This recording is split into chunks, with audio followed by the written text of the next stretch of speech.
won't be necessarily getting what they need, but it wouldn't be this what we have now. And I think a lot of Americans, unfortunately, they'll take that over what they have. Correct. They'll take that over this.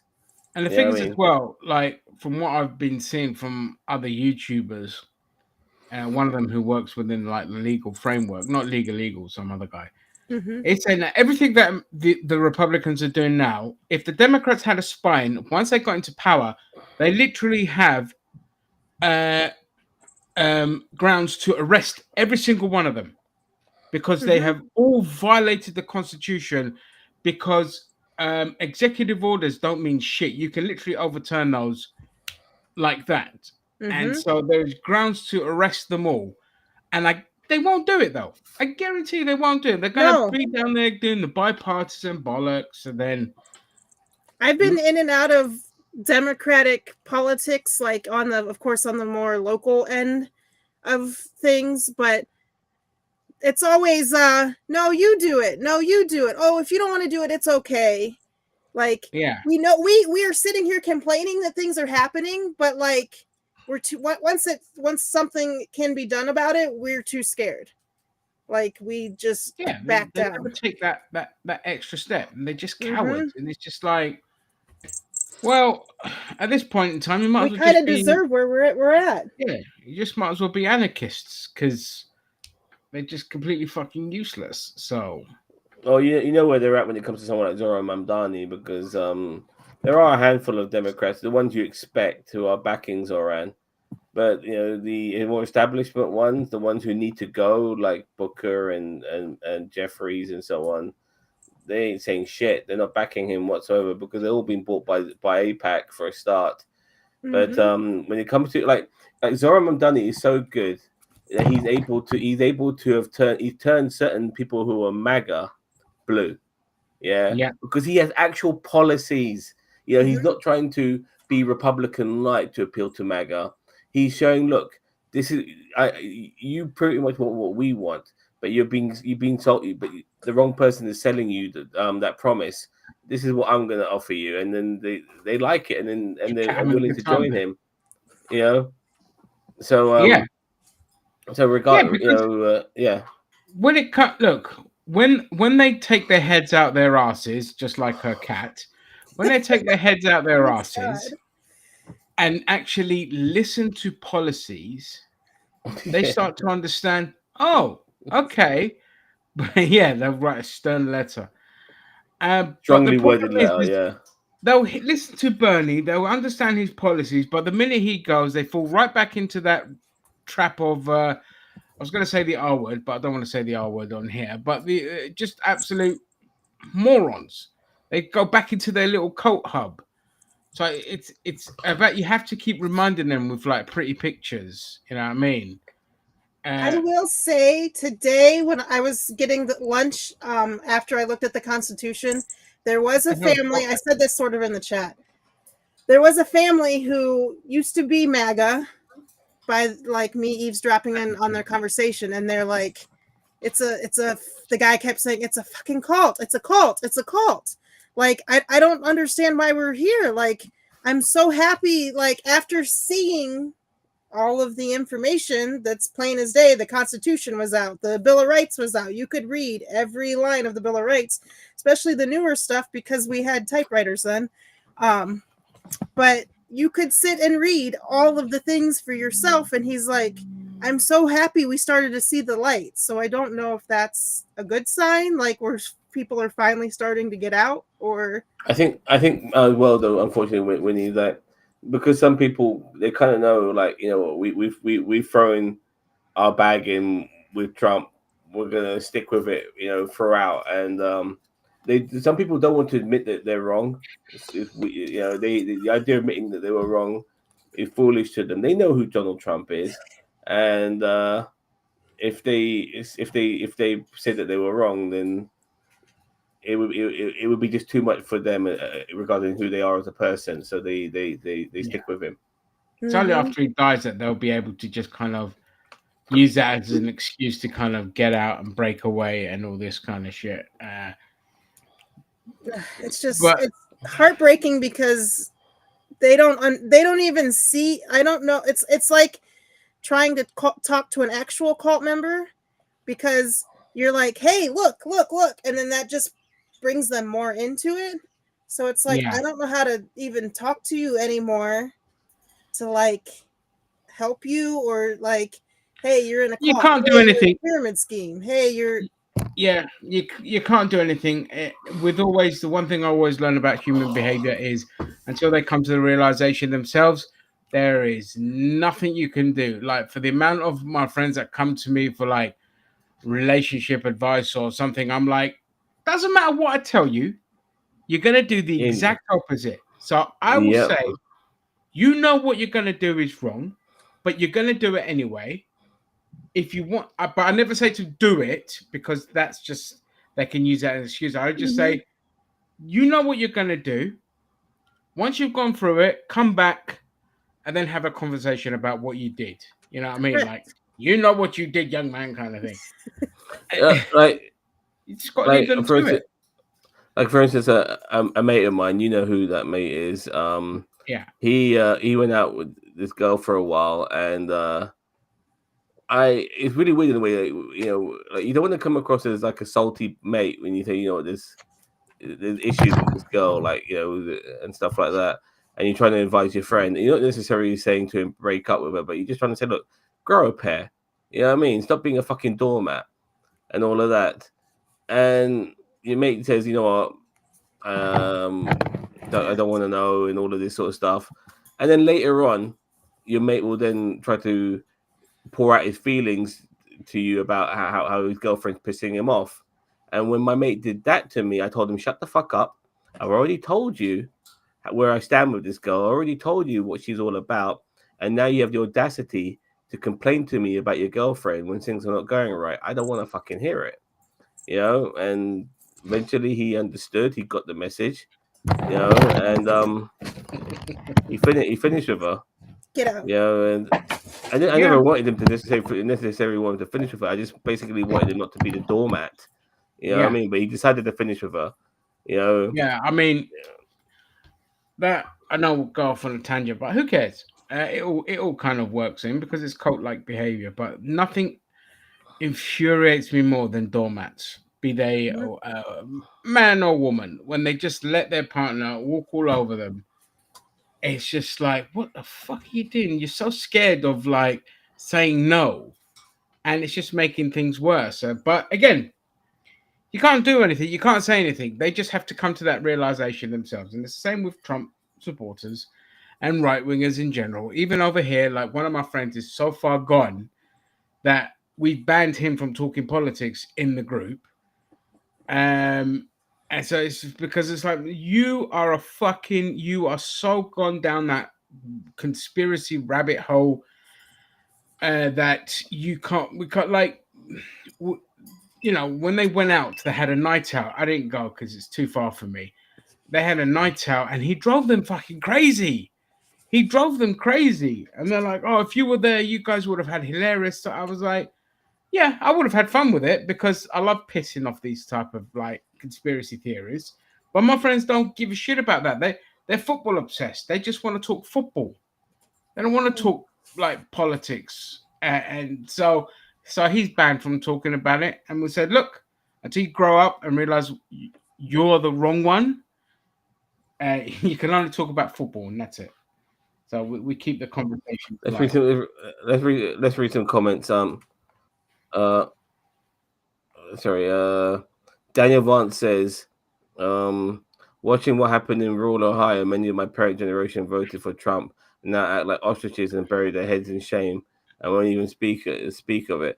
It just drives me crazy that if you like the fact that there's so many people are such bad judges of character. They really are. Like, I knew who Trump was a mile off. I knew who he was prior to him running for president. I knew about the bankruptcies.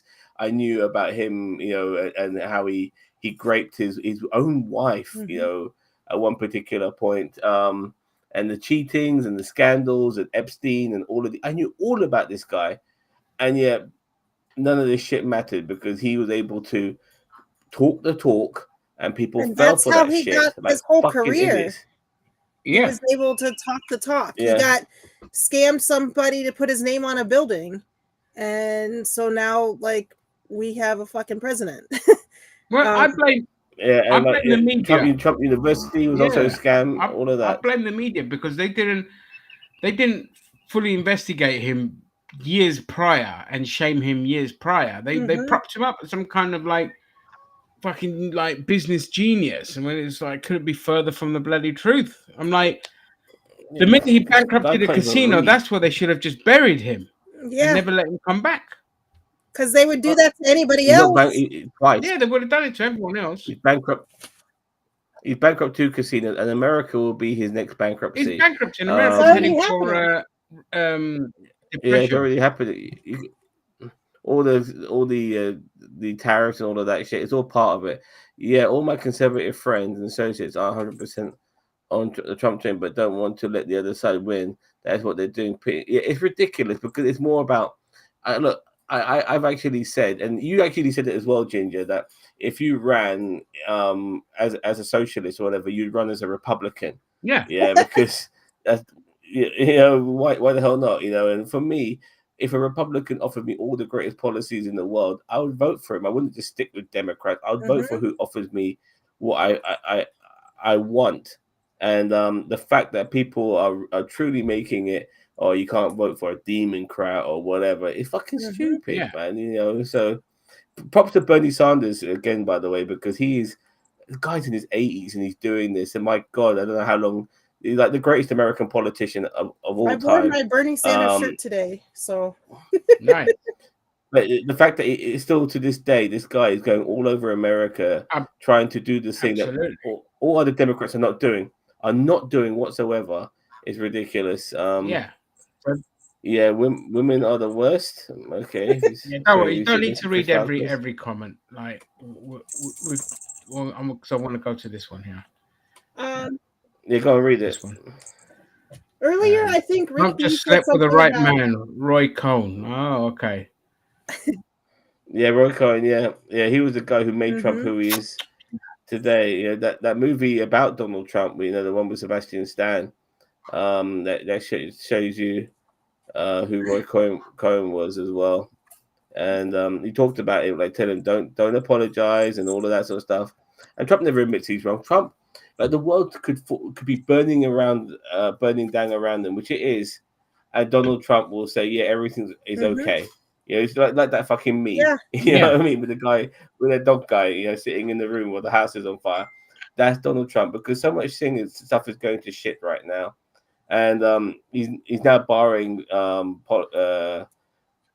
journalists who ask him tough questions. It's become very much state-run media. It's crazy. Yeah, it's absolutely crazy. It's gonna get worse. If you guys want to see the future, go play Road 96. It's usually on sale, but it's basically there's this main politician, and everything is like they're sitting on lawn chairs. They don't have like furniture anymore. They don't have anything, but they're like, "Yay, go Tyrac!" But it's the same bullshit. Like that is literally our future. That's the teens are trying to get out of the country because they're putting them in work camps and shit. Like this is literally our future. Yeah, I mean, Idiocracy was also is crazy how that film has become so prevalent now. Like more and more people are watching it because it does resemble the world today. And another thing, I know you're not into watching Gen V, Ginger, but I'm watching Gen V season 2, and what's really upsetting is that sometimes these shows and films are supposed to be parodying what the world could be, but Gen V is now not even parodying it. It's pretty much, regardless of the fact that it's got superheroes and stuff, it feels like the world we're living in now. You know what I mean? It's fucked. It's like corporately run, totally fascistly enabled, with a religious line across it, where everyone is voting against their best interest. It's fucking crazy. Yeah. And the thing is like, enjoy those shows while you can, because they're out. I mean, I guarantee you, whatever South Park's going to do next, they're going to really fucking It'll be the end of it. It'll be the last episode. And I think that's why they didn't do the Charlie Kirk one, because they wanted to go out with a bang. Yeah. Because they knew whatever they did next, it has to be the one. Yeah.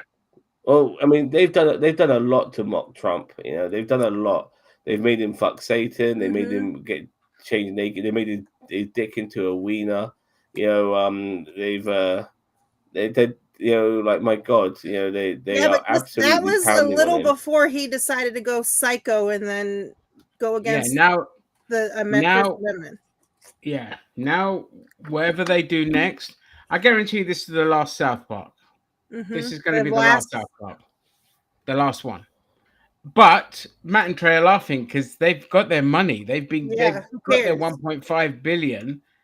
And so they don't give a shit. You know what I mean? They're like, yeah, we're going to go out with a bang. We're not going to go out with a whimper.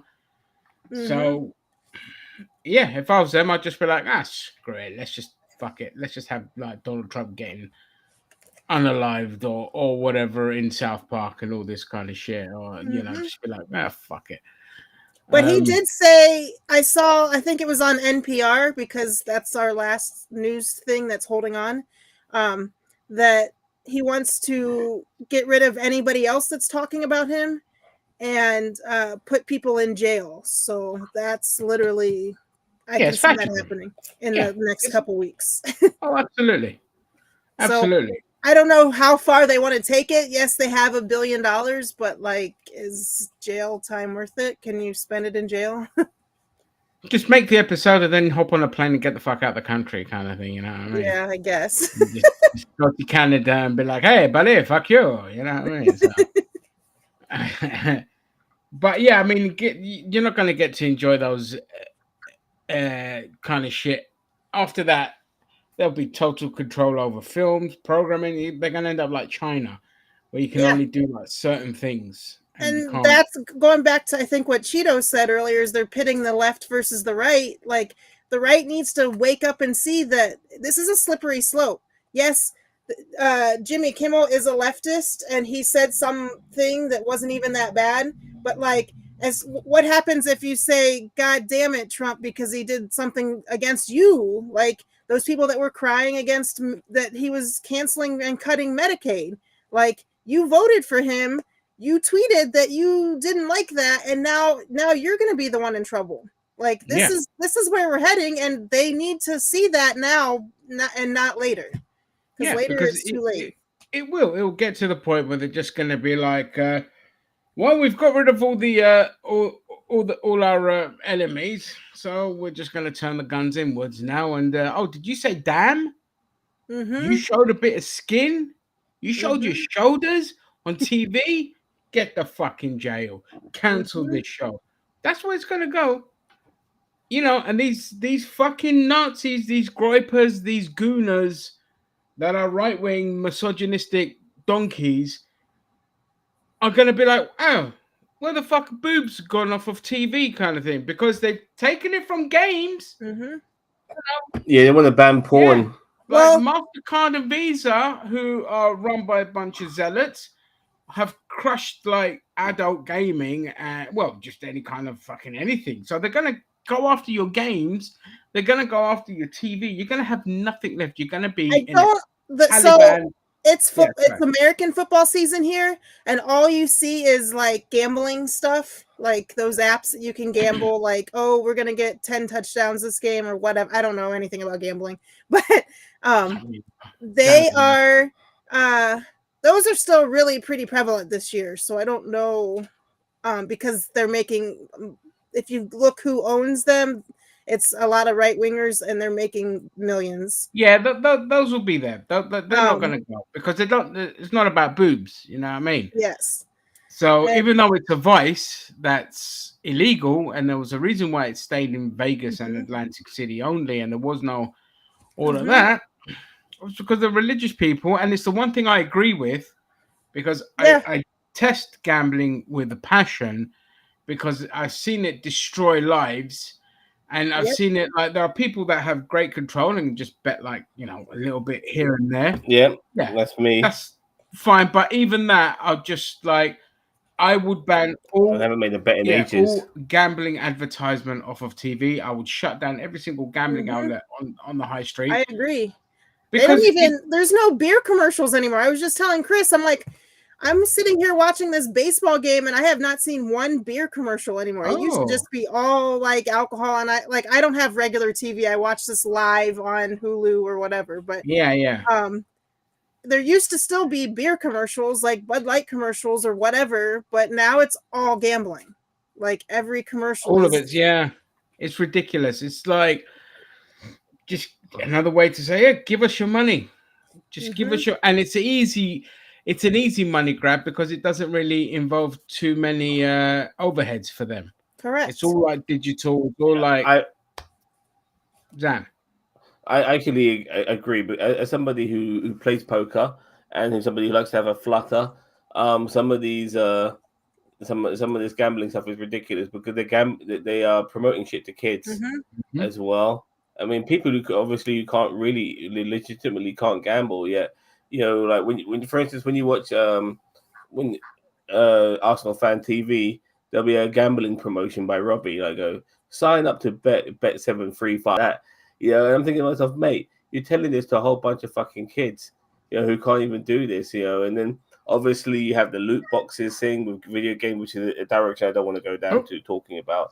But you know, in Borderlands, there, I don't know about 4 because we haven't played that yet. But in Borderlands, there's literal slot machines. yeah, I've seen that in one of the basketball games. Yeah, the basketball game, same company, 2K. As well, so it was the same publisher at the time. They're trolling, you know, when they do shit like that. Yeah, you know, so it's like they don't care about, as long as they're making money, that stuff can stay. But you know, me sitting saying this is not right, that Trump is taking away our freedom of speech, he has a problem with that. That's the thing. Even though it's free, even though it doesn't cost him anything, it doesn't cost me anything. He's gonna start going after channels like me, and it doesn't even make sense. And that's where we're at. They don't give a shit about the gambling. They give a shit about what we're saying. Because if we're gambling, we're staring at our phones. We're stuck. We're like addicted to being on our phones or playing that game or whatever, playing poker, whatever. That then they can do whatever the hell they want because we're not even paying attention anymore. Exactly, and that's what gambling has done to so many people, and people gamble because they need to make money, you know, and it's the world we're living in right now. People are taking a chance, they're having a flutter, hoping that they could double their money, triple their money, you know. So look, so in the UK, 1 in 5, that's 25% of young people, have participated in some form of gambling. Does that include the free stuff in video games, or? So, what they found is obviously that it starts in video games, and then once they reach the legal gambling age, it moves on to that. It escalates into that. So they are getting kids addicted to gambling, and then when they get disposable income, they're spunking it away. If they're not spunking it away on games as well, like we said, there was like a huge thing. And nothing's been done. Nothing's been done at all about the rise in children gambling in games, like, you know, microtransactions and all this kind of stuff. And now we're at the point now where 1 in 5 is gambling under the age up to 21. About 10 or 15 years ago, the Republicans were not okay with the loot boxes and stuff in video games. In some states, they passed a law that you have to have like your parents sign off on it every time you do it. But I don't know that stayed, or if anybody's even actually watching that, you know, as much as they should be. So yeah, God knows. Well, no, but the Republicans under Bush, you know, they didn't like online poker and stuff like that and online gambling because at that time they were taking a lot of money away from the casinos. You know, but now we live in the tech bro society. You know, it's all flipped on its head. You know, so the tech bros have got a lot more who own these gambling sites, as well as a lot of casinos actually invest in these gambling sites. They don't give a fuck anymore. You know. Yeah, they're not going to care. A lot of these companies that are losing Vegas, they're not going to care because they're online now. Mm-hmm. Yeah. So Vegas is dying. Like I think it was like a 60% drop in tourism in Vegas this year, which That's is because they overpriced on everything and the Trump effect as well. But Trump Yeah, is ruining both tourism things. in because Yeah. America. yeah, we're overcompensating after COVID, and they ripped off the people, and then the Trump effect as well has basically meant Canadian tourism is all but collapsed, which were like Mm-hmm. the big kind of one biggest group that attended like Las Vegas and all this kind of shit. And yeah, but those kind of companies are just like, oh well, screw it, we'll just go online then and fuck the casinos and fuck all this kind of stuff. And it's just like, if I'm a Vegas resident now, you've got to start replanning your whole economy because that era is dead. And online gambling is essentially going to kill it Mm-hmm. because you're like, do I go down to Vegas, get ripped off with resort fees and all this kind of stupid crap, or do I just get up an app and just do it that way? Mm-hmm. Simple as that. And there's just it's just too expensive. There's a guy. I think Zam, did you send me the video of that guy that lives in Yeah, Vegas? Yeah, yeah. You're walking around Vegas, and it's like this, like 1 o'clock in the morning. Vegas should be bustling. You know what I mean? Because people, it's a sin city. It's a late night city. 1 a.m. should be like fucking 6 or 7 p.m. in most metropolises, and no, it's absolutely fucking dead. Yeah, and remember, like Vegas is a tourist city Mm-hmm. as well. So, like when it comes to the Strip and those areas, it's no different to Central London when it comes to Piccadilly Circus and all of that. Those areas should be bustling. You know what I mean? And Vegas is dead around those areas. Yeah, yeah, absolutely dead. You can see the bricks, you can see the walls, you can see the roads, you can see the footpath, but there's nobody on them. You know what I mean? There's Mm-hmm. nobody blocking them. Well, that's So that's yeah, even the same here. Like you go to McPherson Square, which is right in front of the White House. Now, like I could run across it, let my dogs loose on it now because there's maybe 10 people on it. It's crazy. This time last year, even there it was full. There was all kinds of tourists. There was all kinds of everything. And now, like I walked through the archives, I walked right up to the all of the cool stuff at the uh seeing the Constitution and stuff. I walked right up to it because everybody's afraid to go out. No tourists are coming here. Like it's just this is also a large tourist city. Everybody wants to see our Capitol buildings, and we have all these beautiful buildings. Like there's nobody here. yeah. I could get tickets to things that usually sell out in seconds. I could get them. I could walk up and get them, and it's not a problem anymore. That's just crazy. But you might as well make the most of it then while you can. Then you know what I mean. Exactly. Once the dust goes, That's I'm why I gonna was see like, everything. I'm going to see this morning. I don't Yeah, care. next up Disneyland. You know what I Yeah, mean? There's exactly. nobody in Disneyland. We're breaking the rules of Vegas. We're not supposed to be talking about this, but we're not in Vegas. So it's Correct. the rule is what happens in Vegas stays in Vegas. We're outside of Vegas. We're I've outside the actually never been to jurisdiction where the Vegas, rules so apply.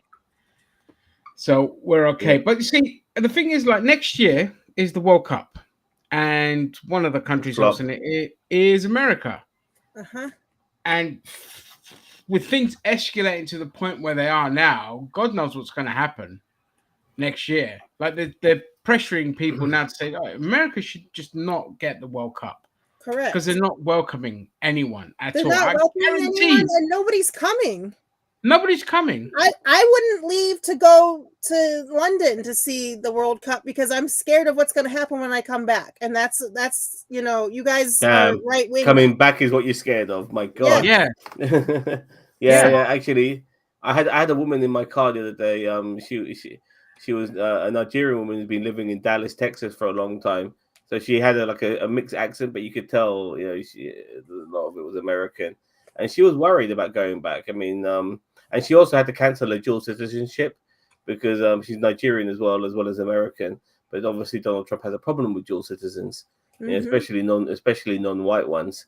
You know what I mean? I think Elon Musk is a dual citizen, so He he gets is the pass. But yeah. If you're rich, you get a because pass. he gave him oh, a bunch of and money. white, and yeah, exactly.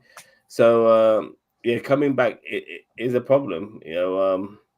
Like right now, if Chris and I wanted to visit Japan, even though Japan is safe, like theoretically, there's no really politics there. We're going to see video games shit. I don't know if we would get back in easily.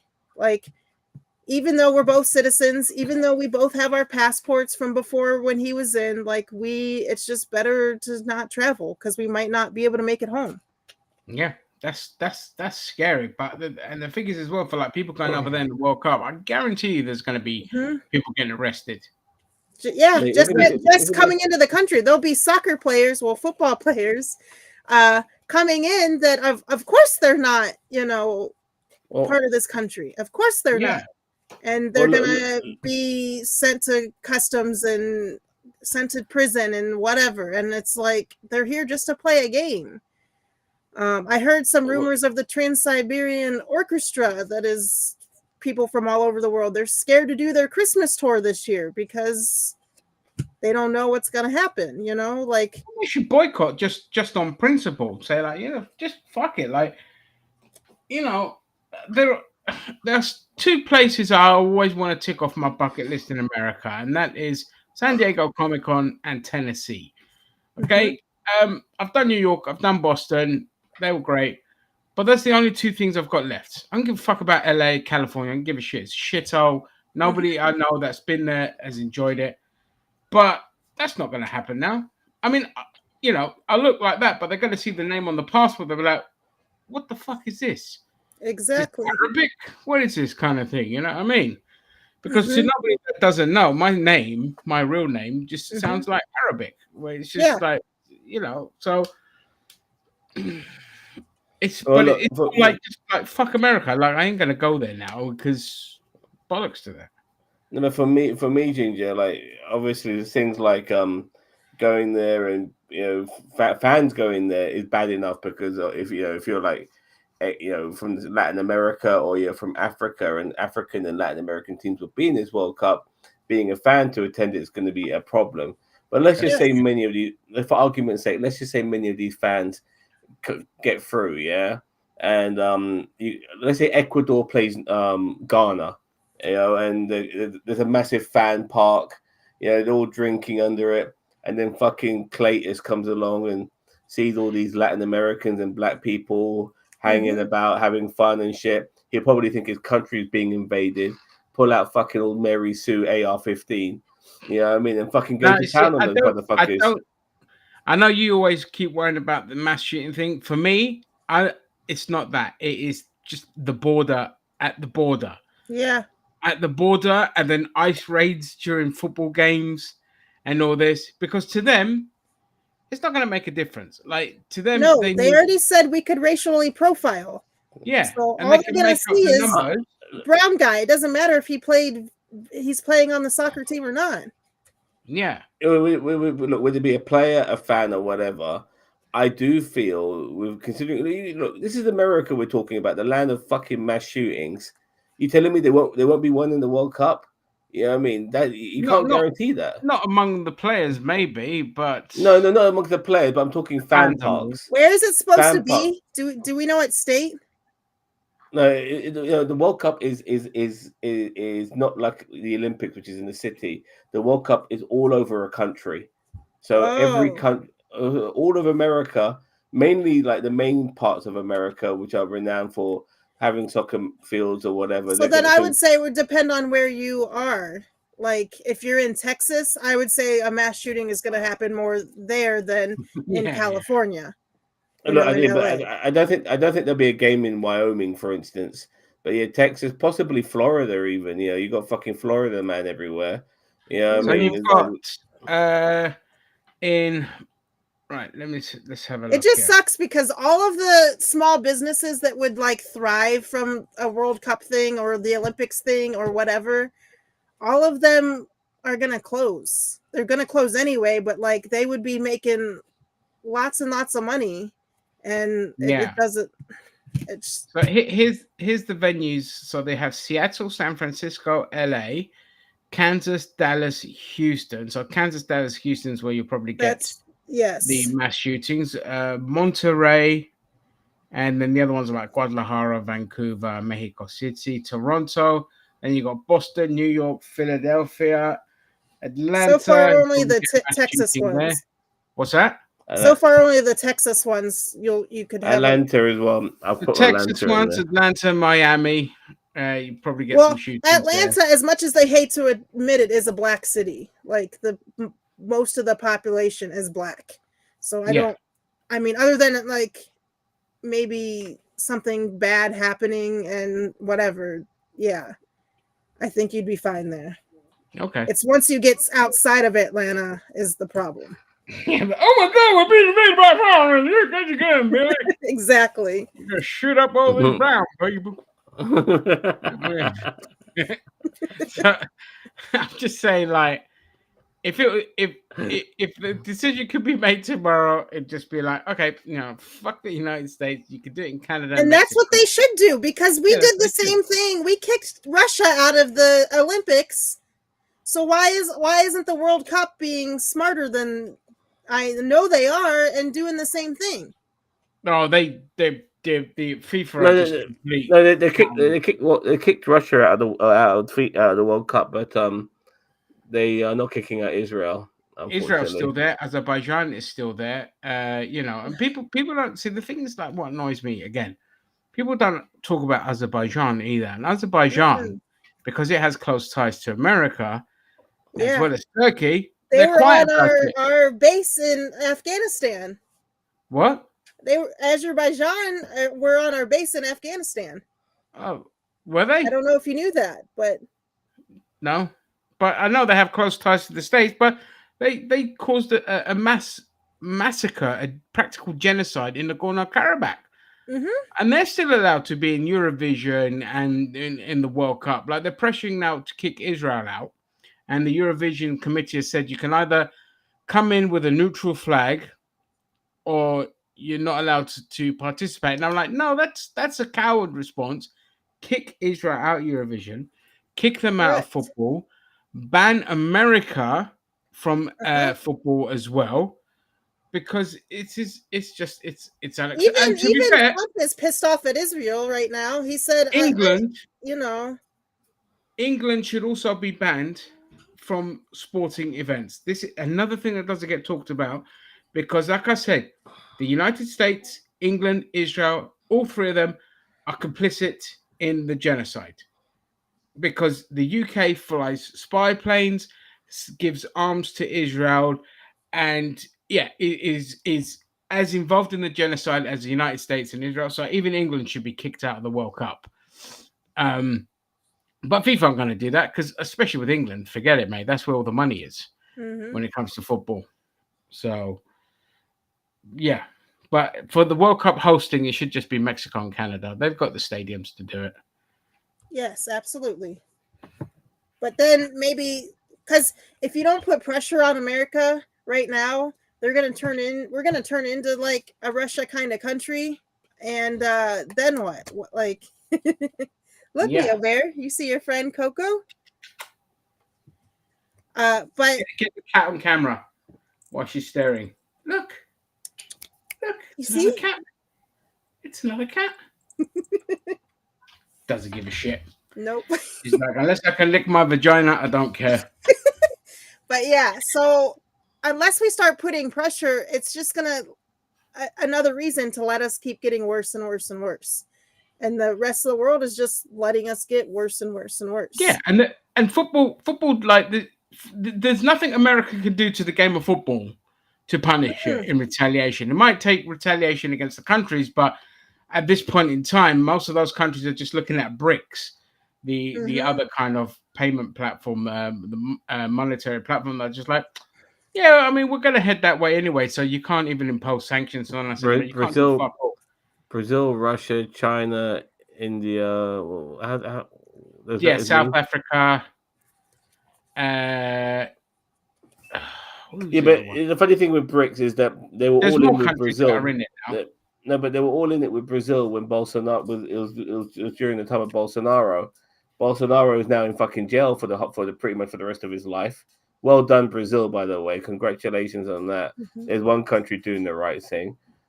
So where's BRICS going to stand? I mean, is Lower going to still stand with BRICS? You know, regarding I don't know with Lula because he blocked Venezuela from joining.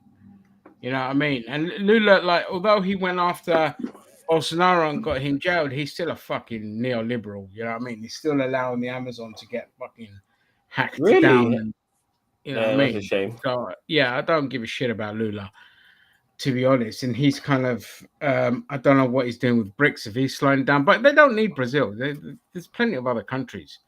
You know what I mean? That could just join. Like once a lot of African countries take control of themselves, they're doing a Burkina Faso. They have so much wealth; it's incredible. Like the way like every other country on the planet just beats the shit out of that continent is just disgusting. Yeah, They absolutely. have everything, and yet they just can't. You know, they can't be allowed to just be. And so, but with hopefully, let's see with with Burkina Faso doing what it's doing, hopefully more countries can follow suit. Even though Too. I've been arguing with a lot of Africans because they ban homosexuality in Burkina Faso, and they're like, "Well, that's a Western ideal." I'm like, I didn't. Since when is gayness got anything to do with the West Yeah. and colonies? You fucking idiots! It's just Yeah, like because you they didn't were need- Christians at first.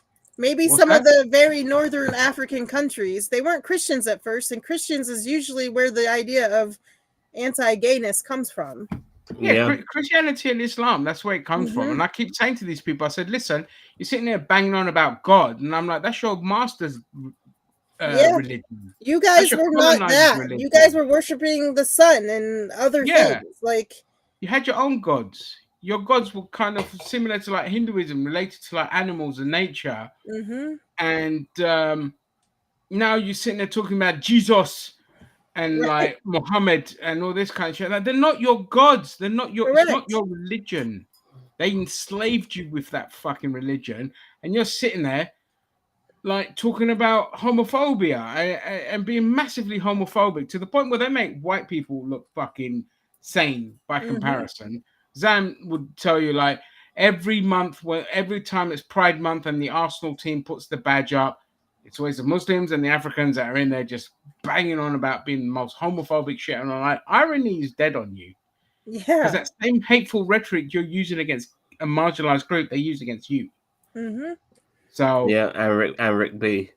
yeah, and I just, so I was arguing with a lot of people about that. I'm like, Burkina Faso didn't even need to go there. They didn't need to implement Mm-mm. that. They didn't need to. And I'm just saying, like, well, I'm just going to guess that Traore is gay then, that their president is gay, and that's why it's implemented now. So your president's gay. So I've been pissing them off, getting blocked off of profiles for doing that. But I'm like, that's the only reason behind it. Mm-hmm. He looks gay. He probably is gay, but he's trying to say, I'm banning gays just to like make sure that you know that I'm not gay. Kind of thing. Other than that, I love everything else they're doing, except for that. They didn't need to bring in that policy. Ridiculous. I hope Ghana is next because I don't know if you've seen the beach of Ghana with all the fast fashion. You know, we wear these clothes for one day and then we donate them. Well, we're donating them to Ghana, and they're trying to use them to sell, but they don't need any more clothes to themselves and to the neighboring countries. But there's a treaty that they've signed with the United States because they're like, we don't need any more clothes, but the United States is like, you said you would take our stuff, which is basically all garbage because it's fast fashion stuff. And so if they don't take their if they stop taking the clothes and stuff, then they will not get some of the food and the other help that we send them. But they They don't don't need realize it. how powerful they are by themselves. Stop Yeah. taking the stuff and then figure out your own shit. And then Yeah. guess what? Well, the You thing will is, be way better. so, the Ghanaians we speak to over here are just sitting there going, like, it's the leaders that are doing it. The people are like, we don't fucking need the Americans. Like, stop relying on the colonies. Like, they're fighting tooth and nail. They're kicking out the French military from Ghana. They're saying because, like, France always expects, like, fucking billions from these countries that, you know, everyone thinks, oh, they all got their independence. No, they didn't.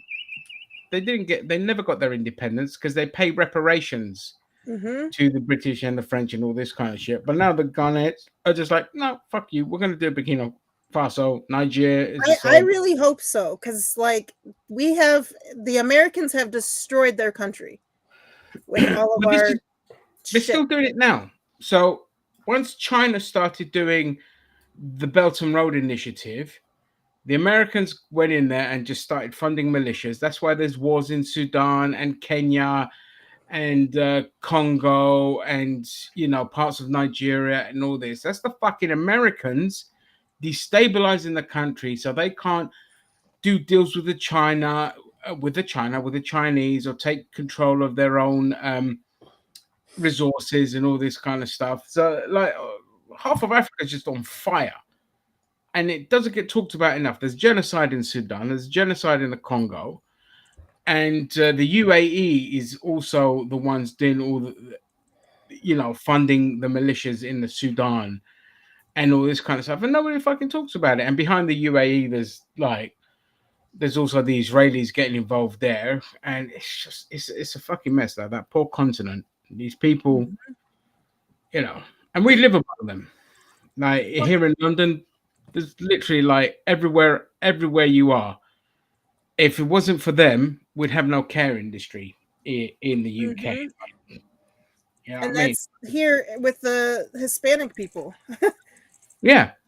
20 years ago, I was working with some Quakers, a Quaker group, and we were trying to spread the word about these African countries 20 years ago, because I was 16 and I came to DC to talk about how all these countries need to get, you know, use their own resources and do their own things.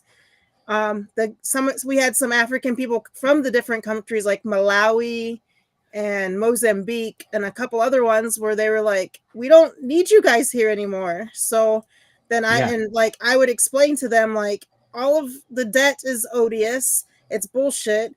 It's whatever. Like, we need to let them take their countries back. They're just because they were sun worshippers or whatever doesn't mean that they didn't know what the hell they were doing. You know, they were living like that for hundreds of years without us. Yeah. And I've been saying that for 20 years, and nothing has changed. What do you reckon, Sam? I don't know, but I'm doing my best. It's funny. I had a decent. I slept well this morning. I've had a day off today, which is a rarity for me. Oh, you're not my brother anymore. No, well, my brother and my sister-in-law, they've come down. They've staying the night, and they're going to visit my nephew, their son, in Portsmouth tomorrow. So they've come down from Derby, staying here, and then they're going to go to Portsmouth tomorrow. So I took a day off. You know, I had to clean the fucking house, as you can imagine. You know, I mean, my brother, like, he's like the sort of guy who come along with a fucking white glove and go, this is not good enough. You know. So me and my niece, we were cleaning the house today, and you know, had dinner together and all of that sort of stuff, and yeah, back to work tomorrow. But still, I've had a decent day today. I'm quite full on. I'm quite full on pizza. You know, when it comes to sharing food, like, you know, we never cooked anything, so you can't go wrong with pizza when it comes to needing something to share. Correct. You know what I mean? So. So we've had some pizza, and my sister-in-law, she had some leftover homemade apple crumble. You know what I mean? So you have custard with it. Yes. You know what I mean? I'm not the type of guy who likes ice cream with my apple crumble. Give me custard every day of the week. If there is no custard, I'll take ice cream as an alternative. But I need some sort of sauce over it, you know what I mean? You know, whether it be custard or ice cream. But yeah, especially like piping hot custard over apple. Yeah. Good God, I'm fucking right now. But the first sweet stuff I had in ages as well, you know. So yeah, but regardless, they'll be gone tomorrow. They'll be back on Sunday before they go back to Derby. And so yeah, just took advantage of today. But I'm kind of tired from cleaning the fucking house. Is that the most you've had to clean in ages? I Is get it? that. Well, I actually have a cleaner who comes every couple of weeks, and so she's that she does the job, but she's on holiday now. She cleaned my house 3 weeks ago, so she's been gone for a while, and she won't be back until October the 4th. Bloody hell, that's a long holiday. It's a long ass fucking holiday. Yeah, so so I've had to do a lot of the shit myself these last few days. So Bones, we're just talking about sex. Nothing special. Don't worry. We use piping hot custard. don't you like piping hot custard, Daniel Vance? Vance loves piping hot custard all over his face. All over it. Yeah. Then he would have liked all the semen that I saw earlier. Oh yes, we saw lots. You posted a lot of pictures of semen. You said on Facebook. I was rather aroused. What was that comment you made earlier about semen? Like, what the fuck? You know what I mean? Because you didn't expect it. Yeah. I stumbled into a lot of semen. Like, who says that? Yeah. Like, okay.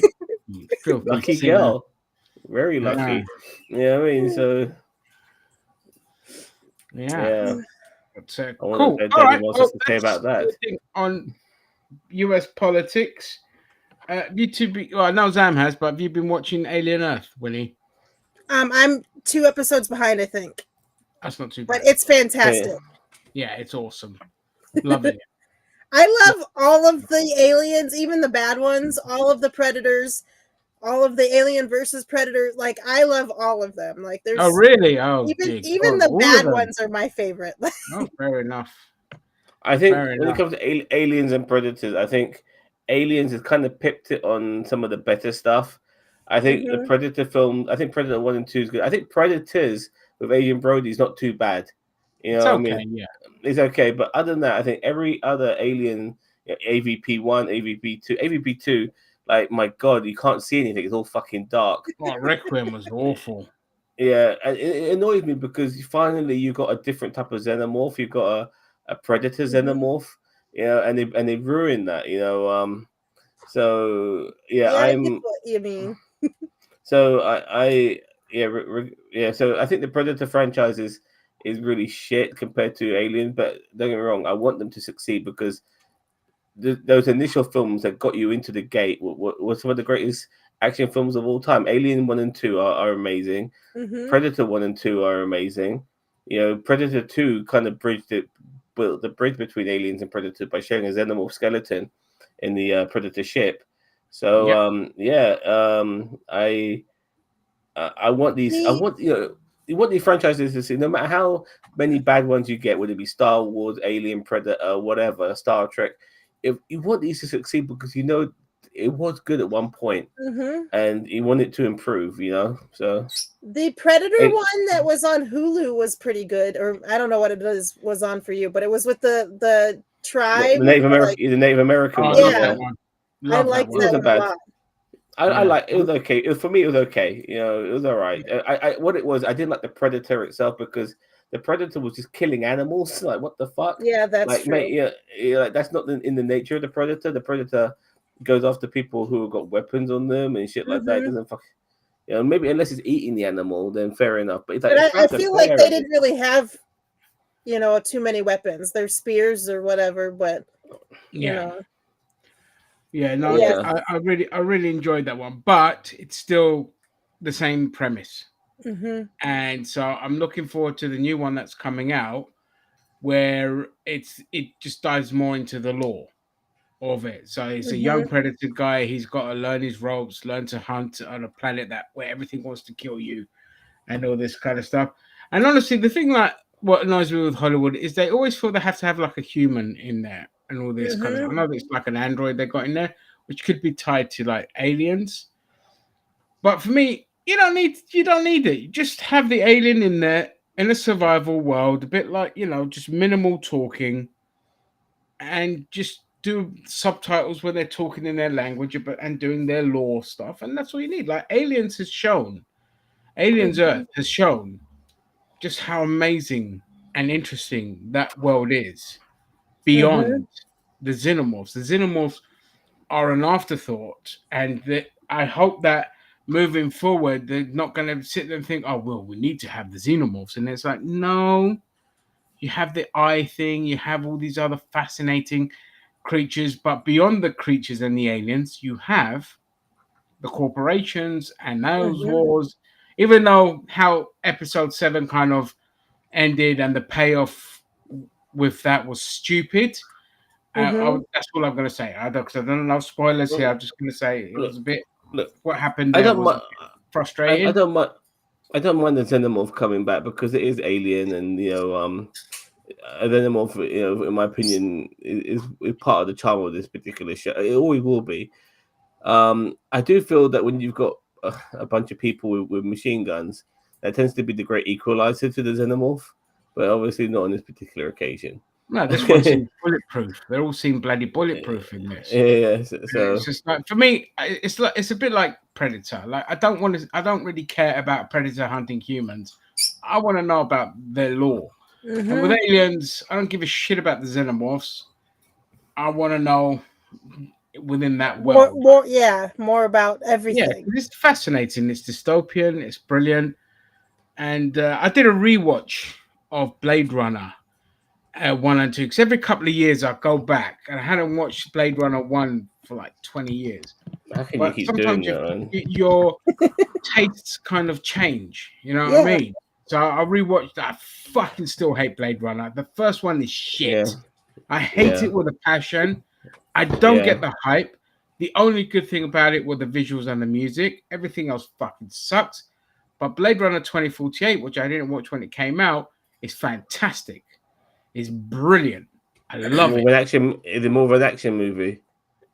There's because it's a Denis Villeneuve film. It's not like action packed, but the action that does happen in it is good. But it's the investigation of it and how it unfolds. And even though it's a predictable kind of outcome, it's still brilliantly done. And I absolutely love it. Like if you haven't watched it, watch the second Blade Runner. It's fantastic. Okay. Do you guys read? Like read books? Yeah. Look at me. I read comics, yeah. Okay, so there's this book called Providence. It's by Australian author Max Berry, but it's about these like astronauts that like we're cheering them on, and they're going out into the universe and killing aliens that we think are gonna hurt us. But like I don't want to tell the whole thing. Like Starship Troopers. Kind of. But it's more serious and more like he always has like an art like a commercial kind of bent because he hates the 1% and all of that stuff. But cool. What's the name of the author? Max Berry. So his first book was called Jennifer Government, and everybody's last name was like my name would be Winnie McDonald because the McDonald's Corporation is sponsoring me to live, sort of thing. Oh, I see. But so in all of his novels, they're not all that specific, but in this one, they're going to space. But like the government is like cheering, like having us cheer them on. It's like really dystopian, gross. Like, yay, go kill these things! But these things are not even bad that we're killing. We're just trying to wipe out the universe. Yeah. Daniel Vines recommends watching Black Rabbit. I might give that a shot. Actually, it looks like a cat and mouse sort of thing. By the way, watch Butterfly on Amazon Prime. It's very good. Okay. You know, I mean, no, it's good. It's good. I don't think it's very good, but it's got that Daniel Day Kim in it, who finally is getting a lead role after all these years of playing supporting roles. He produces it. That's why he's the executive producer. The guy's also in his like late 50s. He looks amazing for his age. Oh, I see. Okay, that makes sense. Thanks, But Vance. it's a lot of fun. By the way, Denver also told you which Predator. Winnie to talk. I've seen it. It's also good. Yeah, I like I the didn't first like it. couple of stories. I'm Yeah. someone who if she likes one thing in it, she's always gonna like it. So it doesn't even matter if it's good or bad. I just feel like I'm getting more of the story, you know. I didn't like the final. I didn't like the end of the story. Like I didn't.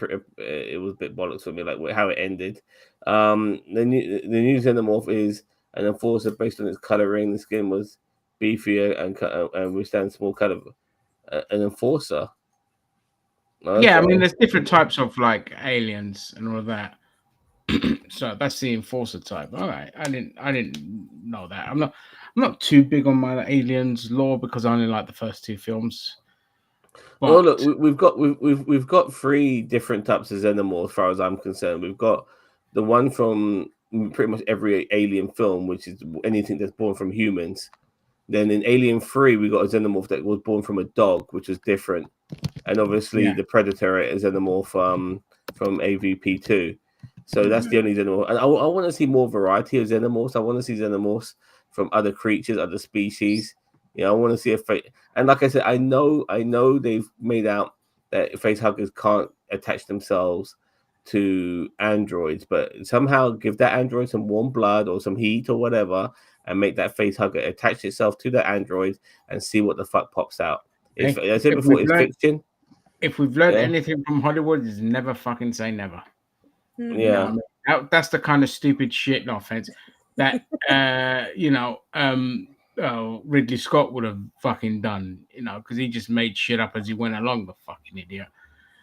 But I wouldn't be against it. You know, an Android Xenomorph, fucking yeah, bring it on. Why not? You know what I mean? It's not exactly a franchise to take too serious. So I'd be I all also, for that. I also want to see that movie, The Long Walk. Yeah, Stephen King. Stephen King's book turned Isn't that into a Lord of the film. Rings? It No, looks no. it looks so when I first saw it, like because I've read the book, it looks cheesier than the book. So I'm kind of nervous about if it's gonna be cheesy and not Well, done right. reviews have been solid for it. So So hopefully, but it'd be good to get your insights then, because you seen as you've read the book. I love Stephen King. Yes. I love horror in general. I just don't think a lot of Stephen King books have been adapted well onto the big screen. Like some of Hardly them any of are them have really done bad. well. The Tommy Knockers is awful. Have you seen the Longer Lears? Oh my god, that's awful. you know, like and even though the concept, you can see there's a really good concept in these. You know, I think the best one is probably Misery. Some people say Yeah. oh god, the one with Jack Nicholson. Why is its name Oh, escaping The me now? Shining. Yeah, The Shining. Yeah. Yeah, I am not the biggest fan of The Shining. I think it's a load of No, bollocks. You it's know what I mean? okay. not a The fan of one it. the one that I Love liked, Misery. which is also not great, was Dreamcatcher in 2003, I think, or Oh, that was 2004. awful. It was not great, but it wasn't the worst of all of them. So Yeah, I wasn't a fan of that. Like Jason, the way Jason Lee dies, what an idiot! Like, yeah, really? There's a big creature in your toilet, and you're gonna reach for your toothpick? You fucking idiot! Stupid. Trying to think of But that's the trying only to think of memorable part of that film is the it. way It, he dies. You know what I mean? it Like, the Tim Curry it fucking awful. You know what I yeah. mean? oh no, I Yeah, some like of that. But then the I, Tim I Curry watched one. that when I was a kid, so I haven't watched it since. Yeah, So if I watch it as rewatch an it, I'll adult. probably be It's shit. different. Yeah, The, it the has not it hasn't aged well. The fair enough. remake is actually a lot better. Yeah, with The sta- what's his name? James McAvoy. Yeah. yeah, He's Yeah, they he's were good. fantastic in anything, though. Yeah, they were great. Stand by Me, I believe, is a Stephen King book. Yes. Yeah, and Yeah. that's Oh, that brilliant. was great. Yeah, that was Stand by great. Me is That's the brilliant. best one, actually. That's Yeah, the best. Stand by Me is really good. How can you hate The Shining? Mate, it's No, not I as didn't hate it. It was just meh. I don't think it's as good as people want it to be. I I Like, don't think think. you yeah, should. Hi, it's Adam. I think you should watch it again as an adult. Like sitting where you're sitting. It's It's a not the glorified same. haunted house. Dreamcatcher rocked. But you don't like 2001. I never said that. I appreciate 2001. I prefer 2010. I think 2010 is a lot better. Hello nerds. Hello donkey. Okay. Welcome to. I've just started watching. I said Gen V. By the way, Gen V is so good. Like the opening episode, you had these. I'm giving away some spoilers now. You I had don't like give a shit. you had a Spoiler, flashback. Gen V spoilers. If you haven't watched Gen V spoilers in the chat, Gen I V think I spoiler for tried to season watch 2. it, but you know it was me in CW the. bollocks, man. It was fucking awful. It's not CW at all, dude. But The opening that's kind of what it felt like to me too. Yeah, And that's what so it I felt didn't like. get past the very first episode. Yeah. No, because there's so much more crossover with the boys in this one. Starlight has a big part to play, and the Deep is in it. But like in this flashback episode scene, you see the scientists taking V Blue, which and they inject themselves with it, and they all get fucked up in various ways. Like one of them has tentacles coming out of his asshole and shit like that. It's just it's so like it's that goriness of the boys and Gen V that that you really like, but there's a lot of gore in it. And I really do like it. I think that the characters in Gen V, they're a bit more. Some of the like student characters are a little bit more wholesome, but the rest of the student characters are fucking assholes. And like I said, this series resembles more of real life, which is probably the most upsetting thing. It's not parodying anything anymore. This is the world we fucking live in, and this series Is it feels like different it. to the Okay, first? then also I've got series. another book by the same author. Max Berry has this book called The Machine Man, and they're literally in this corporation who are letting them do the same thing. They're testing on themselves. This guy basically becomes a cyborg, and they're cheering him on. It's the same sort of thing. You'd probably like that too. Yeah. Well, No, but no, Daniel Foss, I disagree on the scene because in sororities in universities within America, they do shit like drinking beer through their asshole, But this guy's a fucking soup, so he does it like it's not an issue, which is what adds the twist to it, because these are all superheroes. Also, sorry. But yeah, that's usually college students using like soaking tampons in vodka and then using them. Still like some of just dumbed down, like compared to like the boys. I tried. I did 3 episodes and I was just like, yeah, this is... Look, the problem with season 2. Look, not the problem with season 2, but you're gonna have to watch season 1 before you get. There's no point in watching season 2. Just go for the recap. I'm not gonna watch season 1. Because at the end of season 1, what happens is that sort of like there is like a divide between some of the main character superheroes or superhero students, and the ones who tend to be the one who are the good ones. They end up being put into a prison, like a student prison at the end, and the other one, and like Homelander, he comes in at the end and stuff like that. And then season 2 begins with those students who have been put in prison. They get taken out and they get given another shot by going back to university.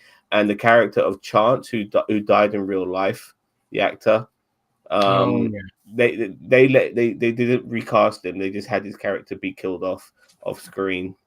He died in prison or something like that.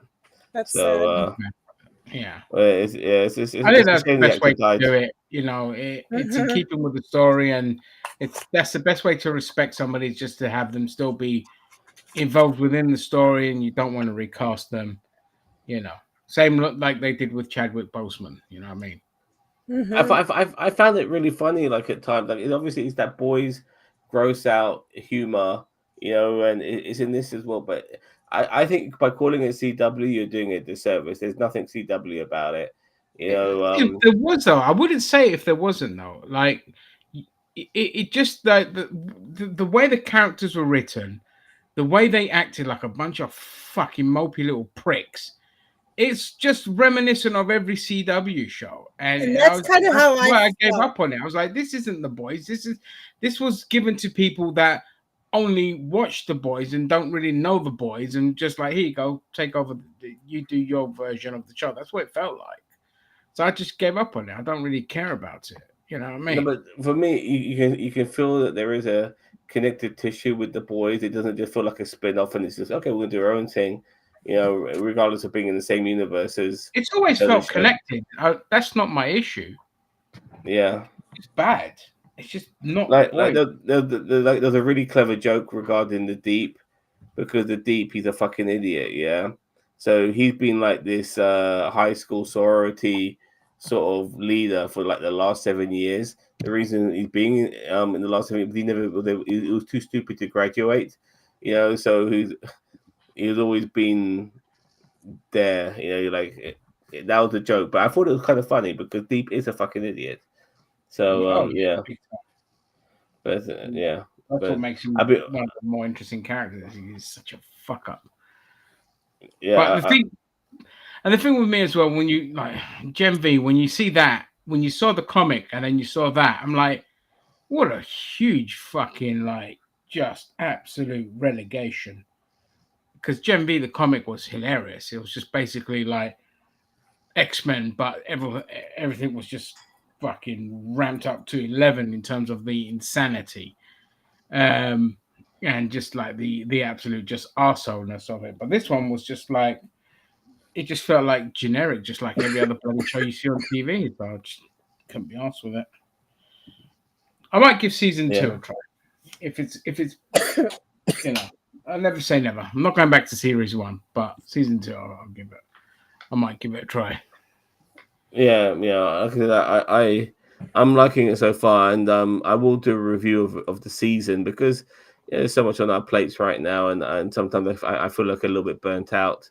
Life is just making me burnt out at times. Having to do and I like to do random reviews and stuff. Like I just recently watched after watching the movie with Denzel Washington. I forgot what it was called. Um, Flight, I think it was called. The one where he plays a pilot. I watched something similar to that called Sully. With Tom Hanks. With Tom Hanks. Yeah, and that was also really good. Actually better than the Denzel Washington film. I really enjoyed it.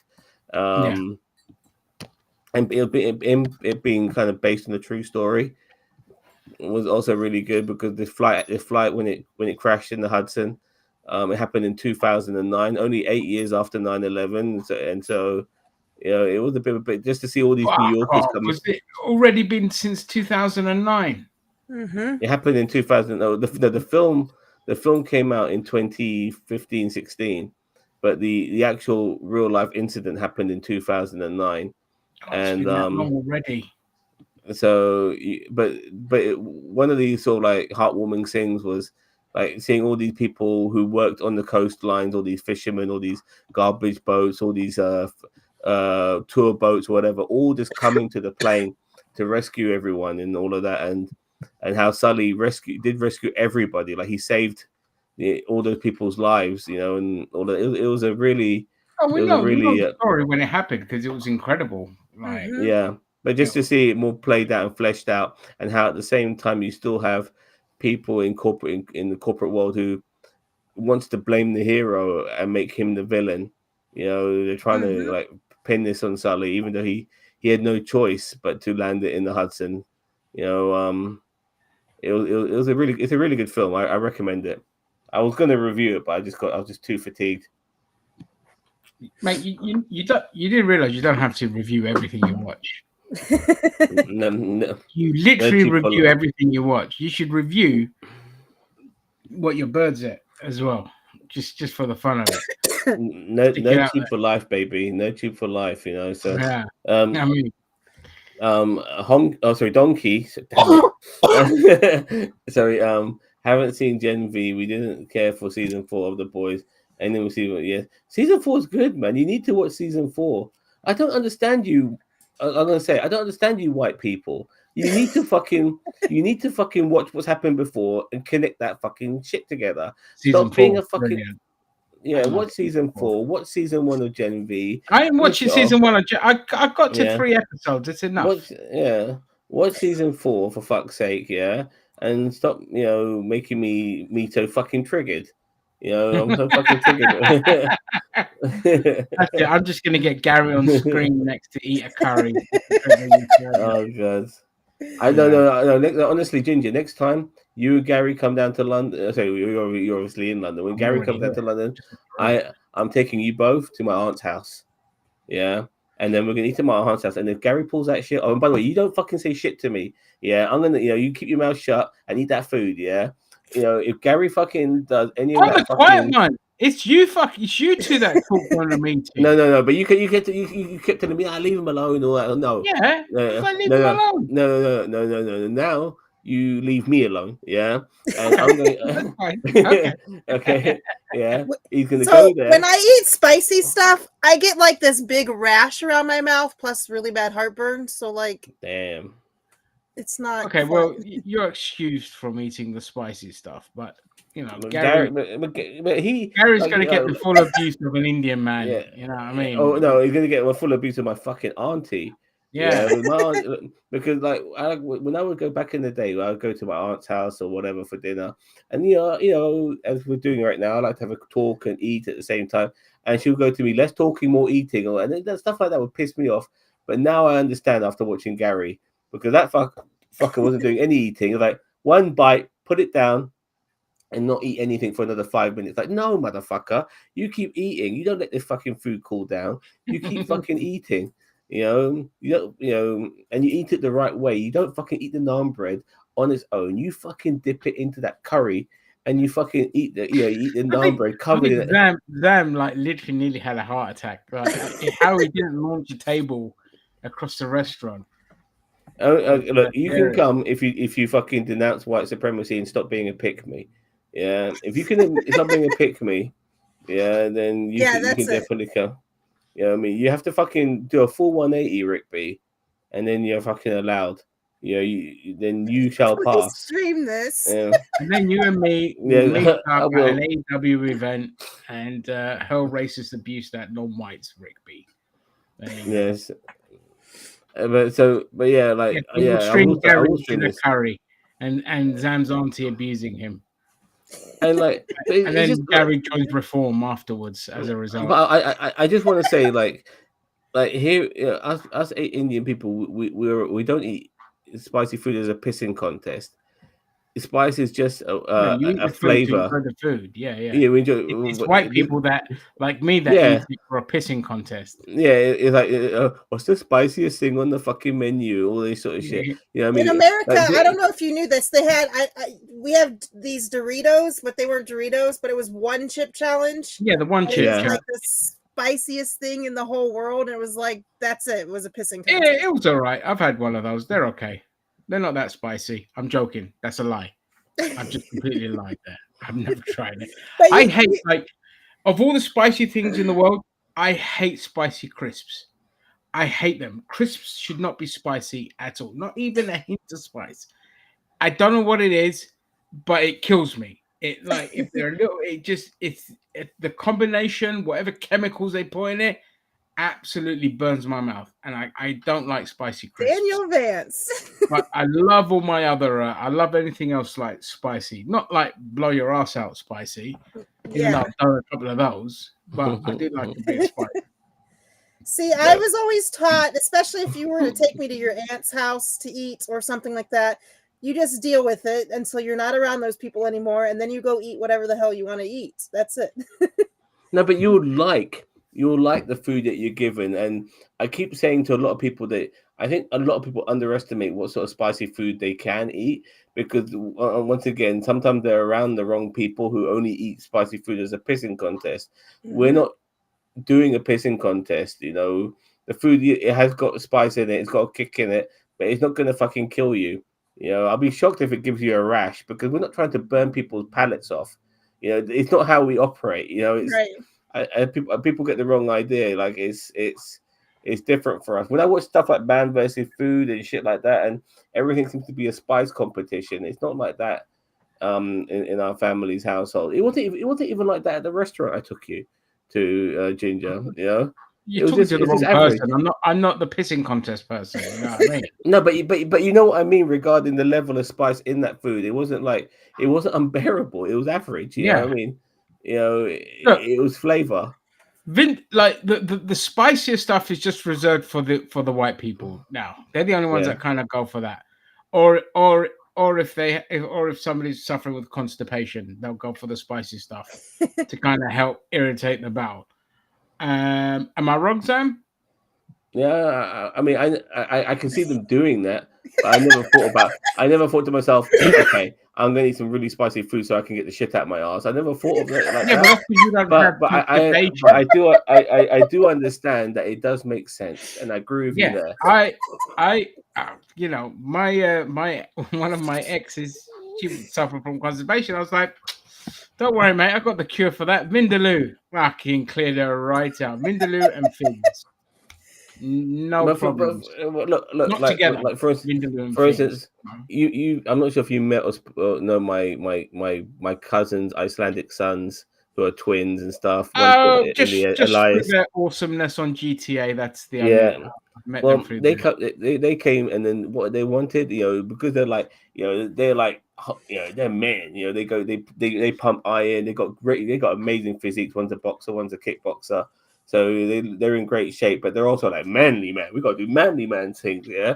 So they come. I take him to the same restaurant we went to, and they want fucking vindaloo. And I had some of their vindaloo, and my mouth was like, "What the fuck?" Like, my taste buds are totally neutralized. No, this is not fun. I'm not enjoying this. The food shouldn't be. I shouldn't be eating a curry that it burns my fucking taste buds off. You know what I mean? This is not how I like to eat my spicy food. This is bullshit. But for them, we're manly men. You know what I mean? Fucking hell. So yeah. Yeah, you get you know, that's what you do. Some of my Geordie mate, I don't know what we called him Geordie, but he was from Durham. It's completely fucking, you know, close enough. Yeah, but it's close enough. Same old. And so we went to the Indian restaurant around the corner from us in Ealing. When we was living in Ealing, and was like, give us the hottest thing you got in the menu, and it's like, it's the file. It's like, yeah, give us that. Yeah, the file, fucking hell. Jesus Christ, I've never known such pain in my life. I thought my head was going to explode, but I'm not a quitter. And the guy was like, if you finish the meal, you get 20% off. So all your students, you're like, yeah, I'll take that 20% off. So after I had like a moment in the toilet, I didn't throw up or anything. I was just in the mirror, just like washing myself, like steam coming out my ears. I was like, right, fuck this, Geordie. Grab the beer, neck to beer, grab the curry. Just pain, tears, sweating, everything. Finished it. Thought, yes, we've done it. Brilliant. Next day was even worse. Because when it came out, my poor ring, I literally screamed. All you can hear is because that was the worst part of it. The eating it was painful, but the coming out part, I had gonna be graphic here, but I had an ice cube up there to cool it down. Oh my god! After that, I was just like, why did I do that? That was just fucking stupid. Another reason, like even today, like my brother, he bought a pizza and he bought Americana and it had jalapenos on it. Yeah, you know, and I, without even a second thought, I removed them because it's not like I can't handle it, but I can't have the sensation of a burning asshole needing to shit all the time the following day. And considering, you know, but it does happen to me. Jalapenos do that. They destroy my backside, and not only that, but because I drive a cab for a living, I cannot have the sensation of needing to take a shit whilst I'm fucking driving. You know what I mean? Because on a couple of occasions, I totally understand. There's only one place I shit when I'm in this country, and that's in my fucking house. Yeah, correct. I hate shitting. I'm the same way. I don't like shitting in public. I'll go anywhere, mate. I don't care. Yeah. So when I was in the building game, I used to dig holes in the garden and go there. If there was no toilets on the building site, you just had to go. I've finished work for the day because I need to go for a fucking shit. You know what I mean? So yeah. So I used to wait in line and be at concerts for like 15 hours, and I could hold it the whole time. What? I'm not kidding. We'll go to like today in DC. I was there for probably 7 hours. I didn't go. Yeah, wait No, till you that's hit your different. forties. In the morning. You're 30, Huh? I peed before I left and did whatever else. Then I didn't. I got home. I took a shower and then I got on here. yeah, but I need to go 2-3 times a day. wait till you hit your 40s. Then you'll realize those muscles are not as strong as they once were. You know what I mean? Like me, Oh, like especially I for the knew it, bladder. Rick. I knew it. yeah. Weirdo. You can put it in my house, Rick. You can put it in my house. I've got a water spray, so you'll be We do clean right in the rain. too. Yeah, I mean, you need to wash it all. You need to wash all those particles. You know what I mean? You need to wash it all off, and then you 100% donkey. Yep, I make sure 100%. they make a dollar, I make a dime. That's why I poop Best on poo is company on the company dime. Yeah, well, donkey. I'm self-employed cab driver. When is it company time for me? Because I don't have that luxury. If you had to drive and you were staying sort of close to home, then I guess you could stop. I guess. Still, it's been always for me. It's been go all the way home. You know what I mean? I've done it, and I would like try to. I would put myself on break, or I'd log out or whatever, so I don't get any customers. And I would then try to play something on YouTube or whatever, something to keep my mind off it. But then as soon as you get home and you see your front door, all of a sudden the pressure just builds regardless. There's nothing you can do about it. And you're running, you're fucking taking your belt off and your trousers off and you're fucking running there. And then the turtle head's already coming out before you sat on the fucking seat. You know what I mean? And then there has been times because I only poop about once a week. But there's been times where after that 15-hour shift, I'm like in my front yard because it's midnight or something. And I'm like taking all my underclothes off because I usually wear skirts. And I'm just peeing in the front yard. I lived in the sticks. Nobody could see it anyway. So. Fair enough. But peeing is different. I've pissed everywhere. You know what I mean? I fucking pissed everywhere. So women have to sit on the toilet regardless. You can get one of those kiwi things. They don't actually work. They make the biggest mess. Yeah, do they really? They don't. You discover actually, what it's like having a hose. Yes. First few years, and I stopped doing this because I thought it was a bit stupid, which is why I stopped doing this. But I actually was keeping a log. Not literally. Not literally. But I because of my job, I was always going to public toilets for a piss, and I was actually filming every like take a picture of every public toilet I went into. Oh, I see. Right. And some of these places, like some of these public toilets, were actually they look like somewhere like maybe crackheads would hang out, and other public toilets they were like luxury personified. You know what I mean? If you're going into like expensive hotels or whatever, it's like wow, this place is I want to fucking move into this fucking toilet. It's so amazing. You know what I mean? But yes, and I did that for a few years, but then I stopped doing that. But I wish it's amazing because no, because it's funny way because after doing this job now for 12 years. I would have had thousands of pictures of all these different toilets I've been. Weird. Yeah. You get arrested at the airport. They're like, "What pictures of toilets?" No, but with Terminal 5, Terminal 5, Terminal 3, Terminal 2, I would only have to take the picture once. It's not like I would do it every time. Right, but still, every new toilet I would go into, like I pissed in Claridge's. You know what I mean? Which is Gordon Ramsay's restaurant. I've gone to some of these like really exquisite, countryside manor park sort of hotels which are really exquisite and high market. And I always tell them, look, I've just done this long journey. I just need to piss before I fuck off.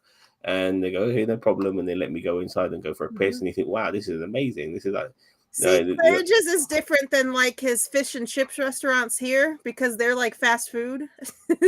You might get a different thing. But no, but then you go into like public toilets that are in like public parks or whatever, and you think, Jesus Christ, like what is going on? Like there's water, there's already like a water level which is like maybe 2-3 millimeters high. Oh my God. You know what I mean? You know, like, as soon as you're walking in there, you're thinking, shit. Make sure your trousers are proper pull up. You know, you don't want anything getting because they'll touch. You know, and all of that sort of stuff. And listen, Porter Johns like that.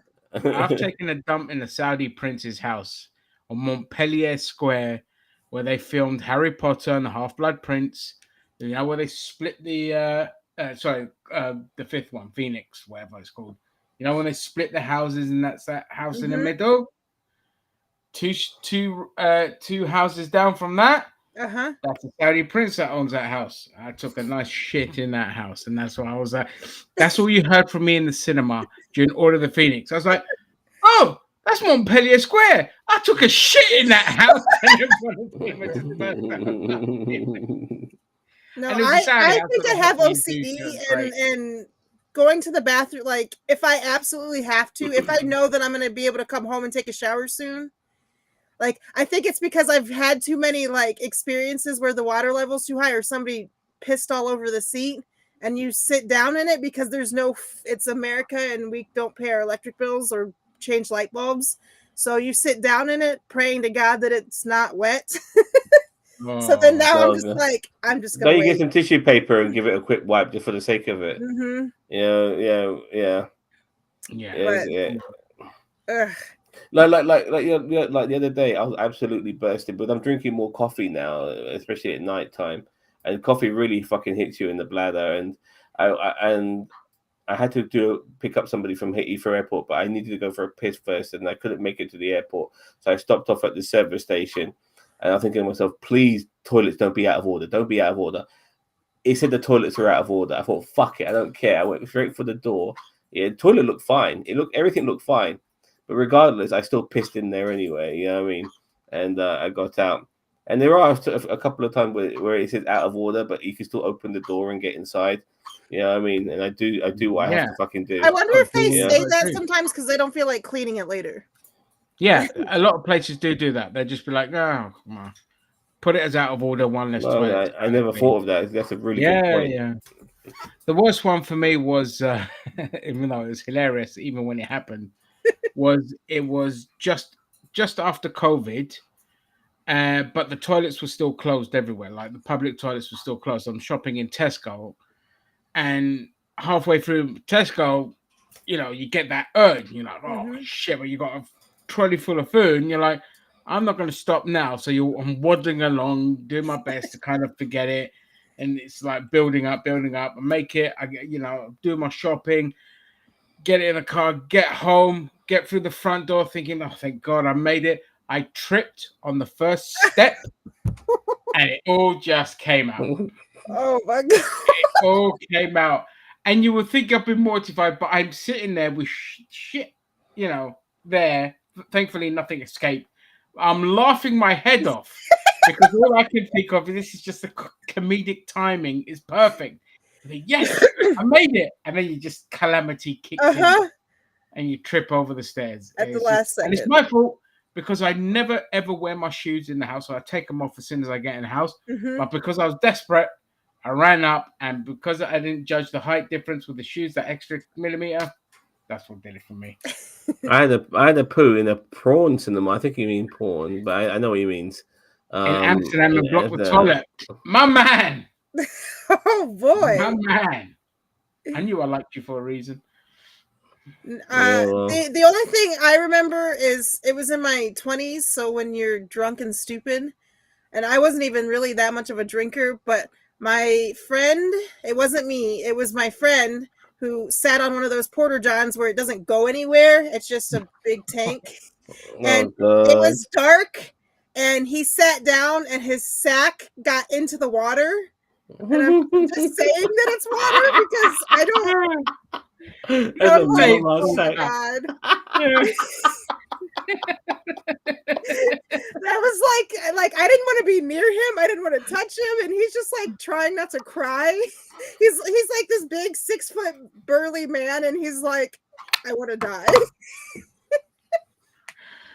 Oh Oh, god, yeah, that I actually hate when I've experienced that. Oh no. Yeah, I've experienced that because a certain toilet with, yeah, regardless, when you're abroad and stuff like that, that's when you got no choice but to poop abroad, and yeah, sometimes it's weird with the water level, like they regard the toilet. Sometimes they're right down there, sometimes they're all the way near the fucking top. It's weird. And then yeah, I've had my sack touch the water, and that's the worst feeling ever. as well as the Neptune kiss. You ever had a Neptune kiss? No, I don't know what that is. You don't know what a Neptune kiss is? No. It's when you take a dump and then the water splashes up and it hits you right in the arsehole. Oh, that has happened to me, but I only do that in my own house, which is still disgusting because the toilet's a toilet, but it's better than Neptune kiss. Now you know. I was when I was up in South Shields. Everyone's sitting there like complaining about gender bathrooms and all this kind of stuff. Up north, it just doesn't exist.